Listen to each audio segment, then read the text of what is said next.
Let's have a conversation.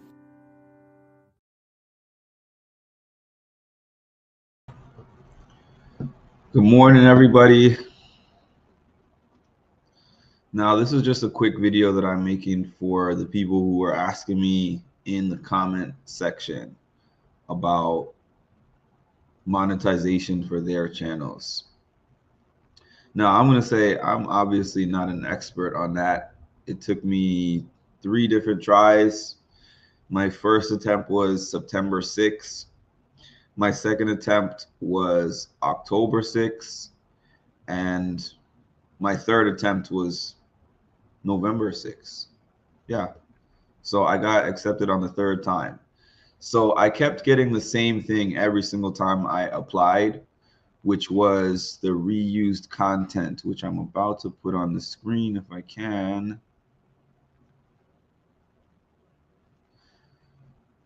Hi, Music and Mental Health. Thank you for applying for the YouTube Partner Program.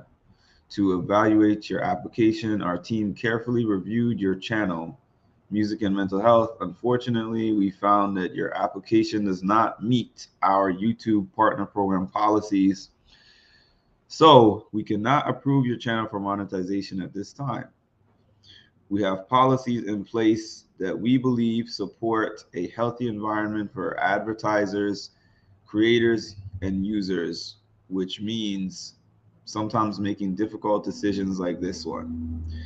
Please go to your monetization page to read more about the specific policy our specialist flagged for your channel.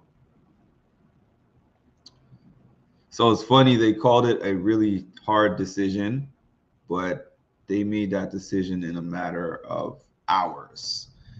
I think I put up the application for the partnership program and got rejected within maybe 6 to 8 hours both times. So for me, I can't really speak on an overall formula, which I know a lot of people are looking for, and I was looking for.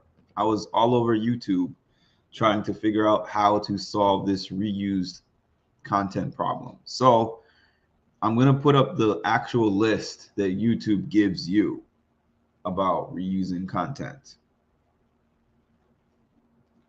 Do's and don'ts. Examples of what is allowed to monetize. A funny or thoughtful revision of content you didn't originally create. This is for the do's. Clips of other people's content as part of a critical review. A scene from a movie where you've rewritten the dialogue and changed the voiceover. Replays of a sports tournament where you explain what a competitor did to succeed or fail. Reaction videos where you comment on the original video. Edited footage from other creators where you add a storyline or commentary. Examples of what is not allowed to monetize. Short videos you compiled from other social media websites, collections of songs from different artists, even if you have their permission. Clips from your favorite show edited together with little or no narrative.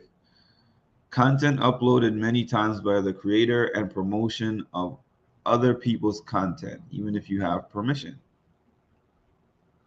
So as most, if not all of you know on this page, well, some of you might not know this, but when I first started uploading content about Big Brother, I was not doing lives. I was just simply uploading the actual live feed footage, which I never got any kind of copyright strikes or anything for that.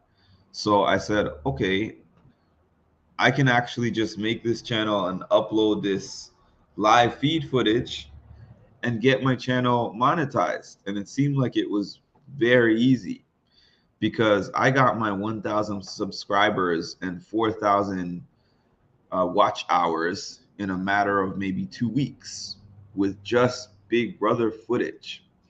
So after I got my first rejection, somebody was in the comment section because I was posting about it, and they said, okay, it'll be different if you show your face in the videos and you're speaking during the videos. YouTube does not consider that as creative or unique. let me go back a little bit. The reason that the YouTube partnership program exists is because some time ago, back when I was on the original YouTube streets with a page that I got monetized immediately, there was no process for it. It was just a matter of opening up a Google AdSense account and linking it to your YouTube. That's it, you get paid.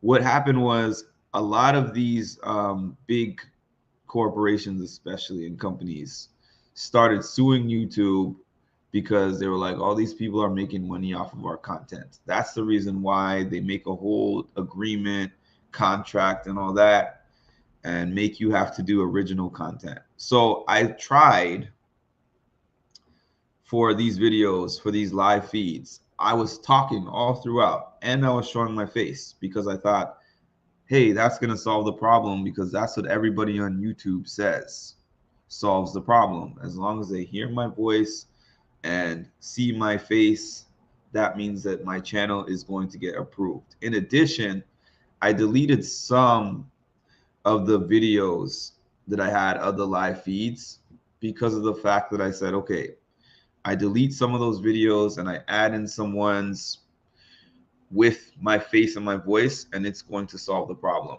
And the reason I didn't want to delete all is because I had a channel with 1.3 million views.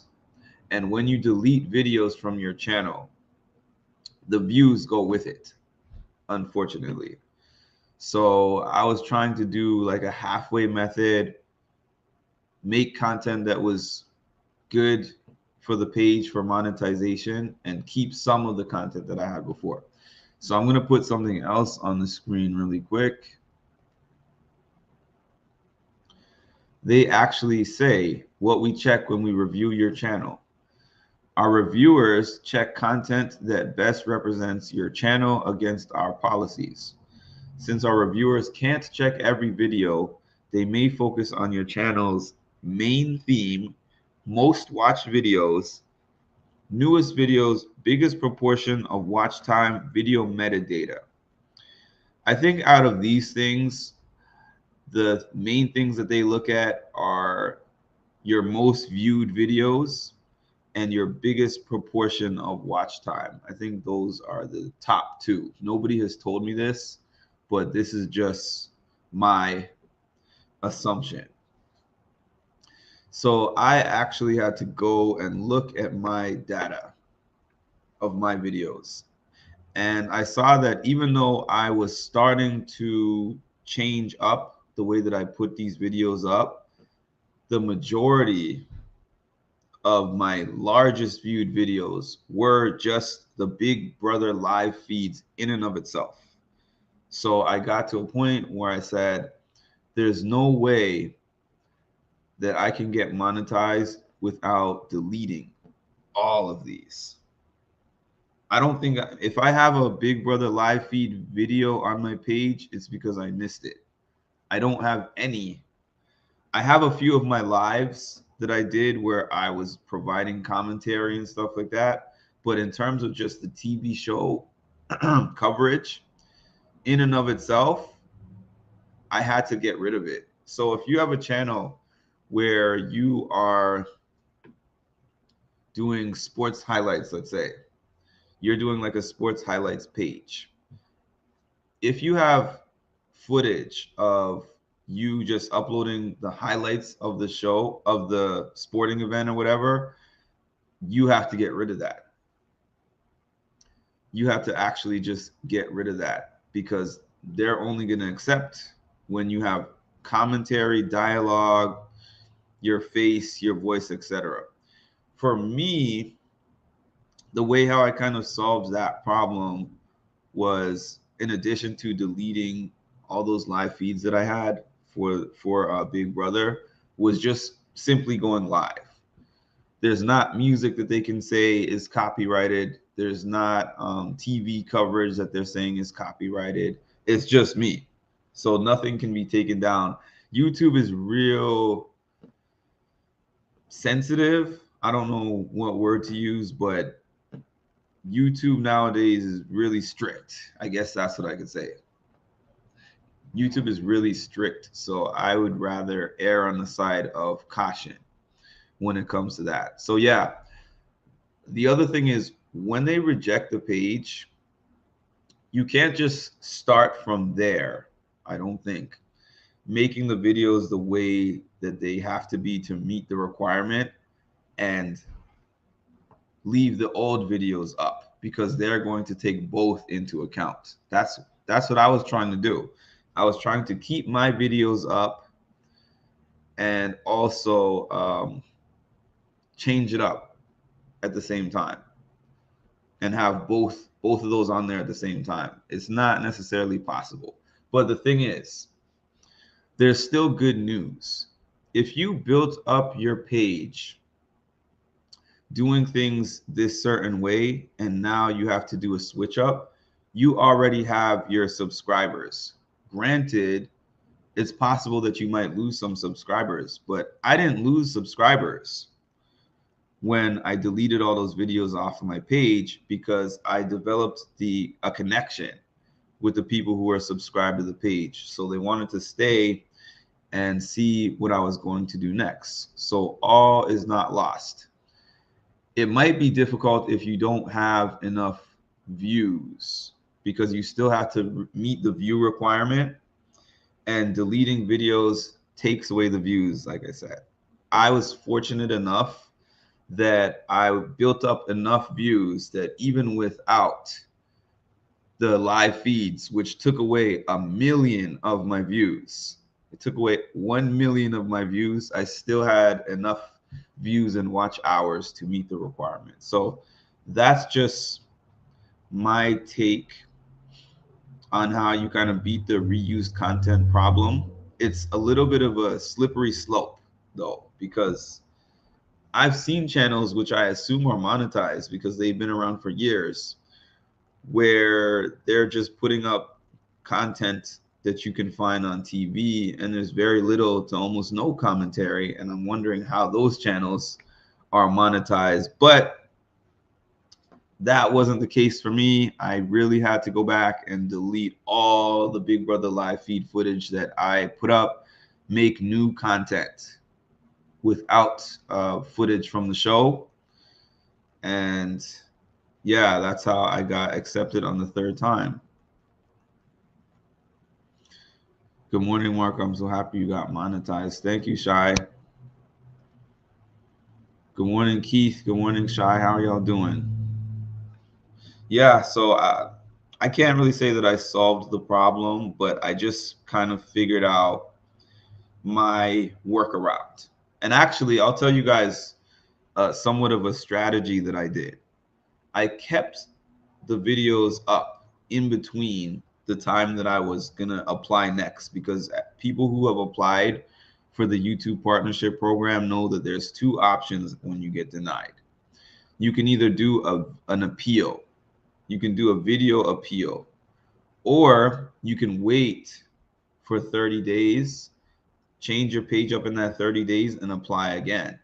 So what I did was I kept those videos up for a time, but I figured out other content that I could put up during that time that would get me some watch hours, views, and subscribers. And then when it started to get closer to the time when I was going to have to do my reapplication, then I started going through and just deleting the videos that don't meet the requirement.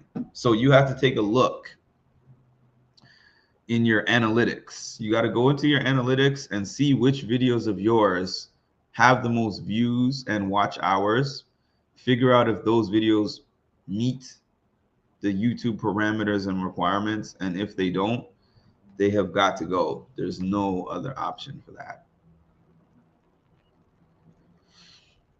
I'm fine, Mark. How are you doing today? I'm doing pretty well. Thanks for asking. Yeah, so that is my short solution for the reused content problem. I know there's a lot of videos out there. Some of them might be more informative. Some of them might even say this for sure solves the problem, but For me, this YouTube process was a very long and arduous one. It was very annoying, and I got a little bit of help from things that I saw on YouTube, but it was mostly trial and error, and you have to find your own formula that works for you. So maybe you might take some tools that I'm giving you in this video and figure some things out for yourself. But I'm sure if you're on here at some point after getting rejected and figuring out how to monetize your page, it's going to be a totally different sounding story for you as to how that happened. Hey Mark, hey guys, can't believe I made it to a live. Congrats again. Thank you. I'm just wrapping this live up. But yeah, people were on here yesterday asking me if I can tell them how I got my page monetized. So another thing I want to say, forget all the rules and all that stuff. Don't give up. If it's something that you really want to do, if it's something that you're actually passionate about, if it's something that you care about, don't give up. Here's the thing. If you are passionate about the topic, whatever content that you put up on your page, figure out how to make everything work within the system. Because your content is your content.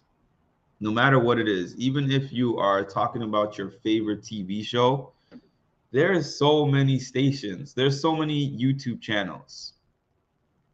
There is so many YouTube channels. That's another thing. I have read a book. The book was called, I don't know why it's failing me right now, but it's a book regarding the YouTube partnership program and how to get monetized and all that stuff. And I read half of the book. I'm still working my way through it. I'm still going to finish it, even though I have kind of figured things out in the middle. I just for the information. But the book suggested, one of the things the book suggested is that if you are trying to get your channel monetized in a certain area, review other channels that are covering that same topic or the same type of topics and that are monetized currently. And just take a look at their videos, take a look at their titles, their thumbnails, take a look at how they present their content. Not to copy or imitate their content, but just to figure out kind of the blueprint of what they do to do videos that are acceptable in the program. So that's another suggestion. But yeah, that's a quick video. Drop a comment for anyone who sees this in the replay and needs this information, and let me know if it was helpful to you. And if there's anything else that you have questions on, let me know, and I'll try to answer it the best that I can. All right, have a great one, everyone, and talk to you soon.